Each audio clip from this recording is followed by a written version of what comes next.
Welcome back to the Denver Dzogchen podcast. Once again, I'm here with Joe, and today we're going to continue on our series about Ngondro with a conversation about Vajrasattva. Vajrasattva is a very powerful visualization in combination with a mantra. The Vajrasattva is a deity, but there's also this practice of working with Vajrasattva as an emanation of your guru. Um, and this is working on the one of the two main activities that we're doing in Ngondro, which is there's accumulation of merit and purification of obscurations. And so prostrations are about purification of the body, and Vajrasattva is about purification of speech and mind. And we'll kind of start there. Joe, maybe you could tell us a little bit more about why we do 100,000 of these 100 syllables and visualize this deity. Well, hello. Nice to be talking about Vajrasattva. I felt that Vajrasattva was my favorite part of the Ngondro, and I did a whole lot of Ngondro, so I got a lot of experience doing it. It's, in a sense, the Vajrasattva practice is the first real Vajrayana part of the Ngondro. It's like when you're really getting into the real, quote unquote, real practice, right? Because if you grew up in Tibet or Bhutan or something, you have been prostrating to lamas your whole life because that's part of the cultural environment, right? Is to bow yourself down. And so that's not really new for most people. And praying about bodhicitta is, is, I don't want to say common, but it is it's not so different from how we might make aspirations in any other area of our lives. But when we start with Vajrasattva, we start to do real tantric practice, which I think is very cool. Plus, the practice itself is very neat. And I guess I should say up front here, these things we're going to discuss are in the public domain. This is not secret things. Although if you are interested as a practitioner in doing these practices, you should really request the transmission, the reading transmission and explanation from a teacher. And there are lots of people out there, and these teachings are given frequently, and there's lots of stuff on YouTube and so forth. But it's good to have the transmission to make the connection. One of the special things about the Vajrayana is that it's handed down teacher to student to student to student to student all the way since the very early masters, and that makes it very special. So it's not good to just think, that sounds amazing, I'm going to start doing it now. I think that that's not nearly as beneficial as doing it within the context of the whole practice. So I wanted to say that so that people don't get all carried away and think, oh, I want to do this. I hope you do feel like you want to do this. But good to do it in the context. It has more effect that way. In general, Vajrasattva is the lord of all the mandalas. He's the chief Buddha of the Vajrayana families. And when you see arrangement of the five dhyana Buddhas, sometimes Vajrasattva is in the center, oftentimes. Vajrasattva is a white Buddha with a bell in one hand and a Dorje, the scepter-like object in his other hand, and he represents the final accomplishment of ultimate realization. He is perfectly pure. He has purified all defilements. He is really a manifestation of the purity of all defilements, and as such acts as almost said a tool. I don't want to call Vajrasattva a tool. Good idea. But it acts as a means through which we can purify ourselves, so to speak, through the blessing power of the Buddhas. So the practice is done in a very simple way. You imagine Vajrasattva above your head, and sometimes it's just Vajrasattva himself. Sometimes in his lap is sitting his consort, Atopa, and just depends on the cycle of the practices. And a nectar flows down sometimes from Vajrasattva's heart, sometimes other things. There's various means. It flows down through the top of your head and washes away all of your tendencies towards selfishness, all of your defilements in the sense of old actions that in this life and all other lives you performed selfishly or negatively, and those go out through all of the pores of your body and through your anus and so forth, and they're eaten up by a monster down there, and it feels amazing. And this nectar flowing through your body. It takes place while you recite a long mantra that has, as Damien said, 100 syllables. And that is, in the beginning, you think, wow, a long 100 syllables. It's like a whole paragraph. It is like a whole paragraph of purification. And as you recite this mantra, which becomes before long, within, for most people, a week or two of daily practice, it becomes completely effortless. And you enter into a state in which your mind is very open. You can easily feel Vajrasattva above your head, and you feel this nectar, and it feels fantastic to let go of all this stuff. It's a very powerful practice. And for myself, you do say you're supposed to say it 100,000 times plus a few thousand for messing up various mantras. I ended up going on and on and on. I did 700,000 Vajrasattva just because it felt so right to me. It feels so good. And you can have signs in your dreams of being purified, and you can let go of old emotional stuff that you never thought you'd get rid of. It's a kind of, in a sense, to put it in the context of where we live right now, it's a little bit like a kind of self-therapy to let yourself get rid of all this stuff that you have been holding on to that makes up the sort of negative part of your personality. And that's the process. And it's a very beautiful practice. My favorite part of the Ngondro, as I said before. Yeah, it truly is like a panacea, and you could use it as your only practice, and that it would probably be completely sufficient to reach the end of the path, because it includes, as you said, it's a profoundly tantric method, right? It's including some of the energy and the channels in the body. It has each of the syllables from the mantra is a seed syllable for the different peaceful and wrathful deities that make up our energetic body. I mean, this isn't beginner level stuff. I mean, you could really go all the way to the depths. And as you said, he really represents that primordial purity of our true nature of our mind as well. Vajrasattva as being the most emblematic of Dzogchen deities. So really, it is such an amazing package. And you can feel like, you're really fully into the Vajrayana when you're doing this practice. Absolutely. Yeah. And as we were saying before, Ngondro means preliminaries, but this is really the beginning and the end of the path, the alpha and omega of Vajrayana practice. You are doing one of the two primary goals of the Ngondro practices. As ordinary people, we're not really primed or cut out to do these higher meditations, these that require they require a great deal of merit. They require some experience of your own wisdom mind. So that's on the accumulation side. We're going to gather the accumulations of merit and wisdom. And at the same time, we have so many obscurations, so many defilements that we have accumulated through our body, speech, and mind. And as you said before, the prostrations act to begin the purification process for the body. And when we finish that, then we do Vajrasattva primarily to purify the speech. But because it's purifying everything that has come into our personalities, that makes up our personalities, those things will now be washed away. It's leaving behind only the pristine awareness, which is the very essence of the Dzogchen understanding of all Buddhist understanding, has to do with this understanding of our own primordial purity. And that's primordial because it has never been defiled. But in a sense, it's like the Aegean stables, right, that Hercules had to clean out. They're piled deep in the shit of many lifetimes. And here we have an actual way to allow that to be eliminated from our body, speech, and mind. And it really does work. It changes your attitude toward things in a very interesting way. Because anything that comes into our experience and becomes part of us will also eventually go away. So we can accelerate that process through this practice of Vajrasattva.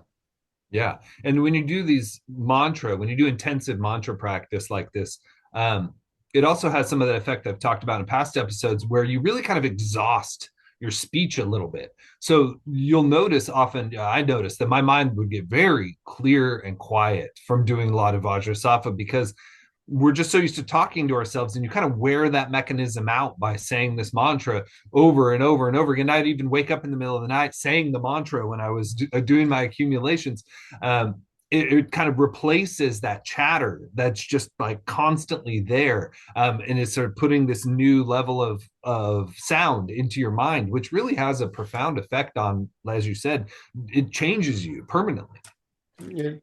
Yeah, I mean, it definitely is it's a very profound way to access parts of ourselves that we normally don't look at. We don't want to look at because it's the kind of negative stuff about ourselves. And here we have an opportunity to let that all go in a diarrhea-like way. We can eliminate that stuff in every session, and you come out feeling very light, feeling, as you said, very clear, replacing your ordinary, whether we're speaking to others or we're just thinking, we're constantly talking to ourselves. And that's usually, unfortunately, it's very negative most of the time. Here we're replacing with absolute purity. Over and over and over, we're reciting this mantra, and it's a beautiful visualization. And the feeling is, I found the feeling to be wonderful. And of just this letting go, this like being washed of all of your stuff. And yet your essential nature only shines brighter. It's like a very beautiful thing. And I wanted to mention before I forget to say it, that asked what is the most essential Vajrayana practice, the Lord of the Mandala, Jigdral Yeshe Dorje, Dudjom Rinpoche, who passed away in the late 80s and was considered at his time to be the actual emissary of Guru Padmasambhava in our world, he, without any hesitation, said Vajrasattva. If you can't do anything, do Vajrasattva. And so that shows that at the beginning we do Vajrasattva in the context of the Ngondro, and at the end we also do Vajrasattva because we are continually accumulating negative actions through our speech, through our bodies, through our minds, through our talking to ourselves. And by practicing Vajrasattva, that is purified again and again and again. And the essential nature, that which can't be washed away, is left bare to shine forth for the good of all beings. So you actually then can act out the bodhisattva vow, the bodhicitta aspect, which you were working on in the stage before. Yeah. And it has some profound and amazing promise. The many masters have said that just 21 of these a day will prevent you from backsliding on your samayas and your path, and that 100 a day will completely purify you over time of all your negative actions in all your past lifetimes. So it really is such an important practice for all Vajrayana practitioners to keep up, no matter what, whether you're accumulating the Ngondro or not. Because we make a lot of promises. I don't know about you, but I've been to many empowerments, and there's been many, deities and countless number of things that there's no way that I could do it all every day. There's just no way. But many lamas have made it clear to me that by doing Vajrasattva, those things are fulfilled, because in Vajrasattva, all deities are contained and all mantras are contained. So it also is this really important part of the whole Vajrayana path.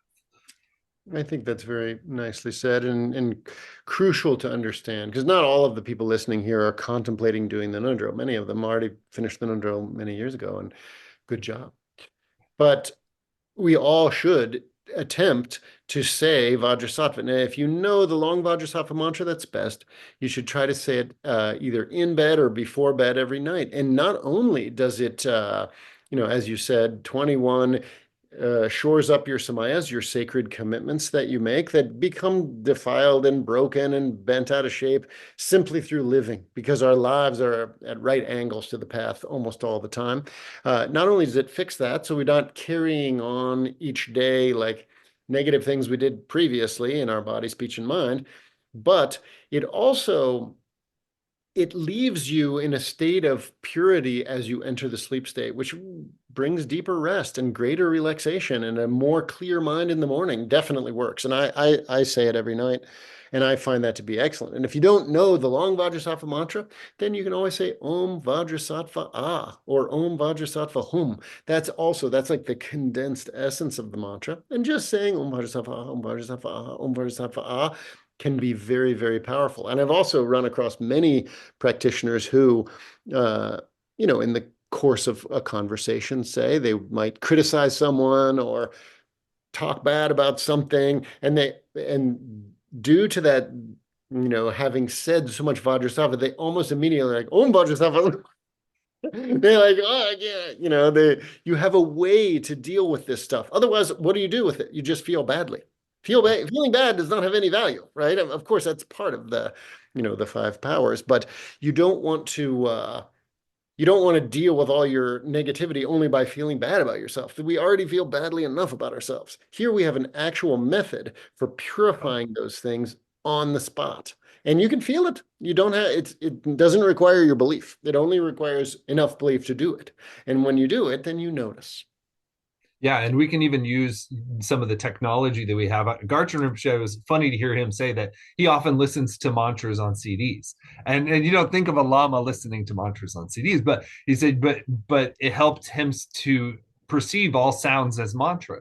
So we could even listen to the Vajrasattva mantra on YouTube or on CD or whatever, to help connect to that energy before we go to bed, help relax. And we can also use it to purify environments and maybe objects. Maybe you get something from the antique store that feels a little weird. We could say some Vajrasattva mantra with that. And so we can also use these things to help clear our not only our body, speech, and mind, but also our environment and connections. Well said. Yeah, I mean, you can use mantra generally, but here we talk about Vajrasattva to do just what you're talking about. What are we really doing? We're sacralizing our environment.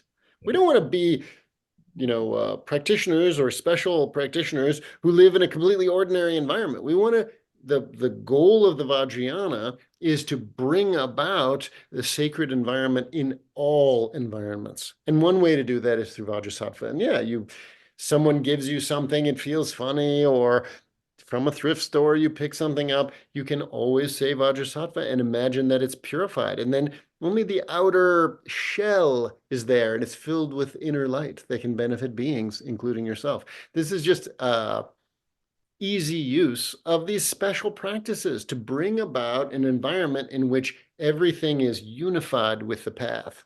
It isn't that we just practice on the cushion and then we go about destroying our enemies and hating our our neighbors or whatever during the day. We are attempting to bring about an intermingling of our practice that takes place when we're in our formal sessions with our practices that takes place in our ordinary lives, and that then we become real beneficial aspects of society. Whether we see people or not. And this is, and as you said, Vajrasattva is part of that, right? Because it's our primary means for keeping ourselves as free as possible of accumulating a huge amount of negative karmic energy that we do without thinking, simply by being alive in the world. Yeah. Yeah. And we can see now like this progression that we followed through, right? There's an intentionality to it. So we've taken refuge, we've entered into the Buddha's sacred domain, we've cultivated bodhicitta, and we've done our prostration. So we've prepared the body, we've done this purification of the physical form, which helps to relieve sicknesses and strengthens the body, fills it with so we're unifying this visualization with the exercise. So it's not just ordinary exercise. We're actually bringing in this blessing energy into our body. It's like the actual structure, like you're literally building muscle, and that muscle is now infused with this refuge, which is amazing.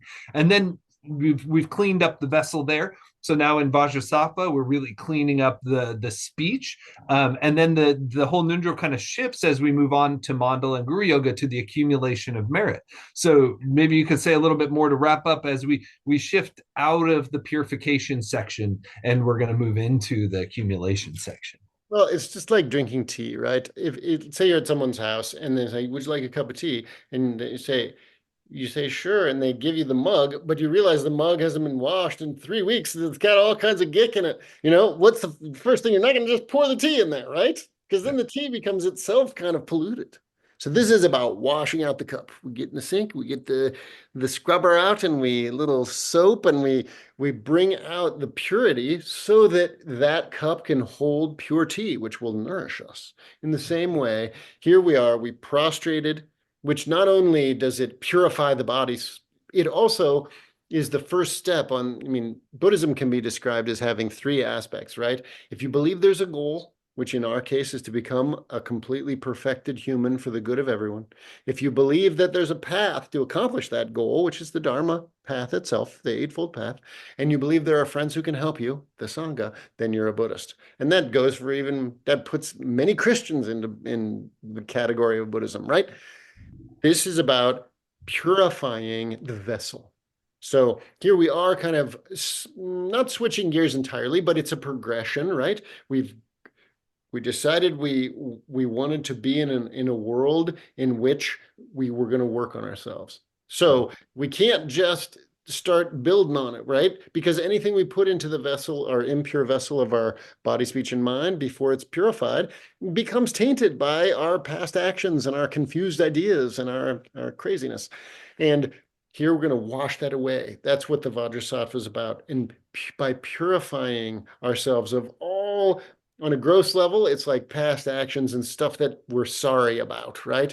And then on a more subtle level, it's all of our tendencies to act selfishly and not be kind to others. This basic kind of selfishness that is our functionality in the world, unfortunately. And in a secret level, all ideas at all.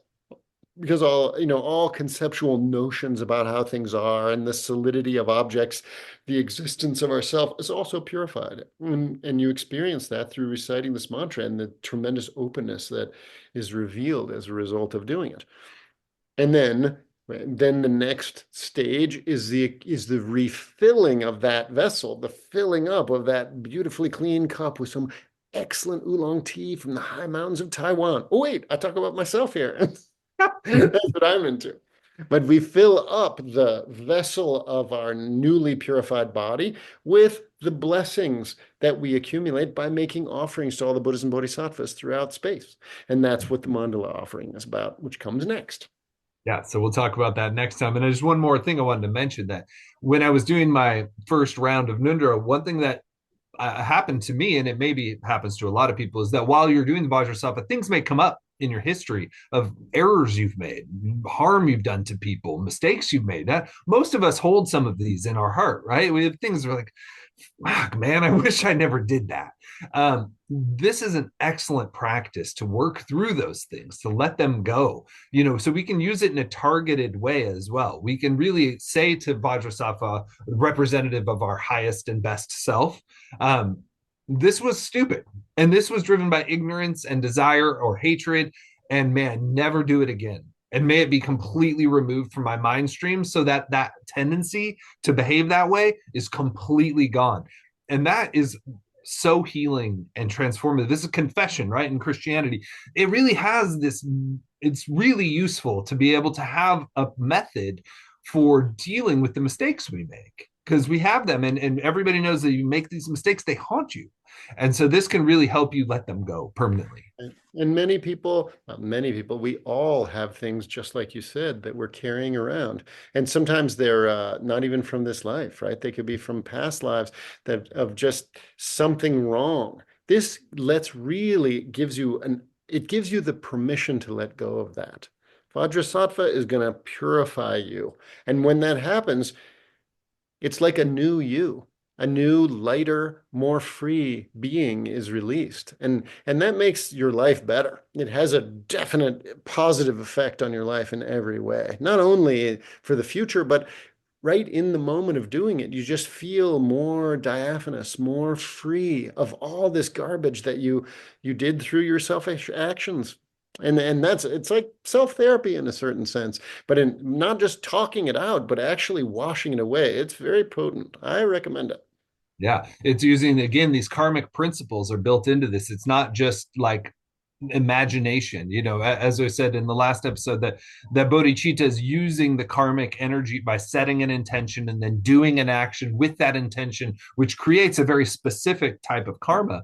In the same way, when we regret an action and we confess it and we do something to purify it, we can actually eliminate negative karma without having it come to full fruition, which is an amazing thing, that we don't have to suffer the repercussions of every karmic deed that we've done. Speed up some of the purification that would take place simply by All actions have reactions. Those waves are still coming. Here they can be purified in a way that's very vast. And there's quite a lot more we could say about the actual practice of Vajrasattva that might, take place in the future or should take place when people are getting into this practice. There's a whole section of this in Words of My Perfect Teacher and in many other guidebooks to the Ngondro where they talk about the 5 powers and all the different aspects that you have to bring to it. This is just an overview, but hopefully it's whetted people's appetite for either doing this for the first time or doing it again. If you did it a long time ago, knocking out a few 100,000 Vajrasattvas feels really good. I just recently did that and it feels really good.